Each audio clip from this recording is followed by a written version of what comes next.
It's the end of summer. You made some new friends, you lost some old ones, you went swimming, you fell in love, you got your heart broken, you stayed up all night and you made some questionable decisions.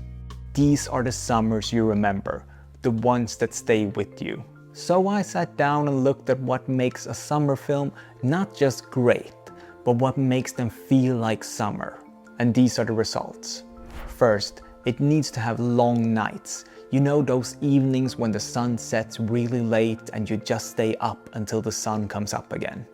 2, it almost always has to be about teenagers or young adults, and it has to have a coming-of-age theme. 3, the freedom of having no one telling you what to do. After a year of school and work, you finally have all the time in the world to explore and hang out with friends. 4, a summer job. Getting a job at a water park or theme park. 5, the main character has to make new friends. 6, and finally, it has to have a killer soundtrack. Now here's the ultimate list of 10 films that feels like summer. I can't believe so many people forgot about this film. Adventureland, one of my favorite films actually.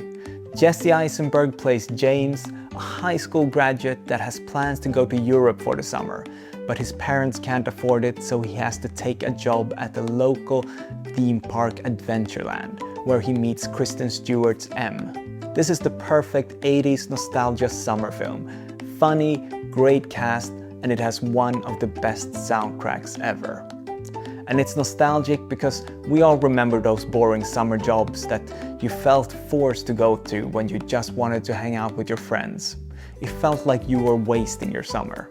Next up, we have an absolute classic, and this was actually the first film to sell 1 million copies on video. It's Dirty Dancing. Are we sensing a theme yet? Yes, it's 80s nostalgia. I actually went to see this in a park in London on a warm summer evening a couple of years ago. We just laid out a picnic blanket, brought a ton of snacks, and the whole audience was fully engaged.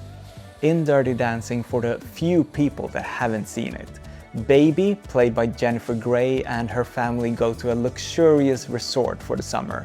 And she's a bit bored, so she starts mixing with the staff, to her parents' great dismay. This is probably the greatest dance film ever made and one of the best summer films. And just like Adventureland, it boasts one of the greatest soundtracks ever. Otis Redding, the Ronettes, Eric Carmen, and of course, the song She's Like the Wind by Patrick Swayze. Now let's leave the comfort of the resort for the city. And there's no city like New York during summer. It's hot, it's sweaty, and you're bored and you have nothing to do. Now it's again about nostalgia. The film is The Whackness. It's set during the scorching New York summer of 1994. Again, we have a high school graduate during his last summer before college. He's a lonely kid walking his ice cream cart around Manhattan selling weed. And one of his most frequent customers is his eccentric therapist, played by Ben Kingsley. And later on, he meets and falls in love with his stepdaughter. This role was actually offered to Shia LaBeouf before Josh Peck took it on, and I can definitely see Shia playing the role of Luke Shapiro.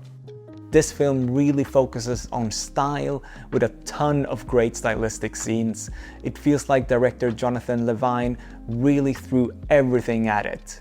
It's full of nostalgia and yet another great soundtrack filled with 90s hip-hop.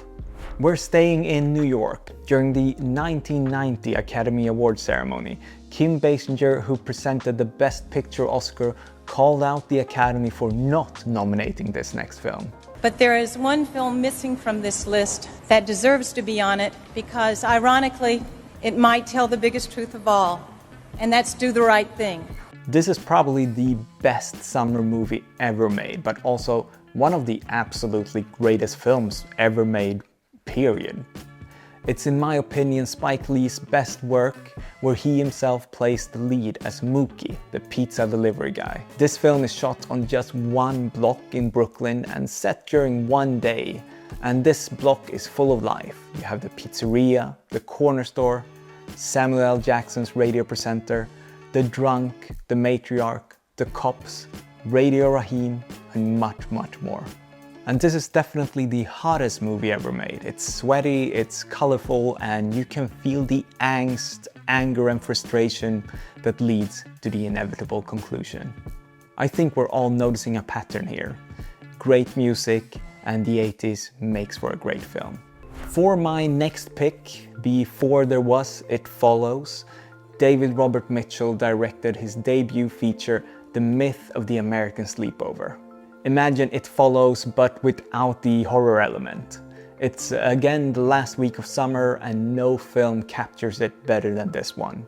Love, coming of age, sleepovers, and it's again set over just one day with mostly amateur and non-professional actors.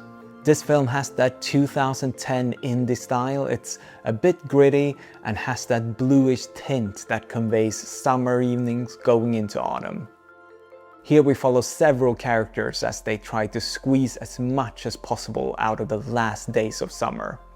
And there's not a phone or computer in sight. The director opted for a more analog feel, not just for the look, but also for the lives of the characters.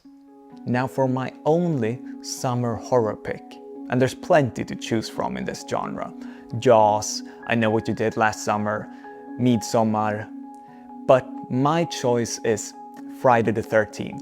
And you might think I would go for part 1, but personally I feel that part 2 is not a better film, but a better summer film. It has a bigger cast, there's swimming in the lake, it's sunnier, and this is still before Jason donned the iconic hockey mask. In this he's got a burlap sack on his head with one hole cut out for his eye. Scary stuff. Now, unless you're Swedish, you definitely missed this next one from 2005. Kim Novak Never Swam in Genesaret's Lake. This film is set in the 60s in countryside Sweden. 14-year-old Eric and his new friend Edmund spend the summer in the family's summer cottage, with Eric's older brother looking after them whilst trying to write a novel. They both have a huge crush on their new teacher Eva, who they think looks like Kim Novak.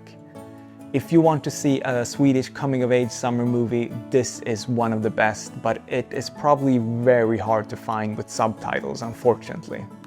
Now, the way back, just like Adventureland, is about a boy, this time slightly younger, that starts working a summer job at a water park. Duncan is the main character and he's a really awkward loner, but he finds himself when he starts to work at the local water park, and Sam Rockwell becomes sort of a loser mentor to him. This film is packed with a great cast: Alison Janney, Toni Collette, Amanda Peet, Maya Rudolph, just a great beachside water park summer classic. Okay, now to my last two picks. Fort Tilden, again a very underseen film, only has 3,000 ratings on Letterboxd. I love this film. Again, end of summer in Brooklyn, two obnoxious girls try to bike ride through Brooklyn to go to the beach and meet some boys at Fort Tilden. So the whole film is just set over one day of them biking, and we get to see all the problems they face along the way, like trying to buy iced coffee at a bodega. There's also one scene where they say, Allie and I are stuck in deep Brooklyn and our bikes were stolen and there are no cabs anywhere and it's kind of sketchy. This reminds me of Lena Dunham's Girls. They're privileged, a bit mean, and totally clueless. Okay, we're at the final film on this list. I've talked about this film before. It's French-Canadian film Falcon Lake, that you've also seen on the screen behind me here. This might be the most beautiful film on the list. It's shot in gorgeous 16mm in rural Quebec, and it follows 13-year-old Bastien that goes with his family to stay with his parents' friends in their countryside home.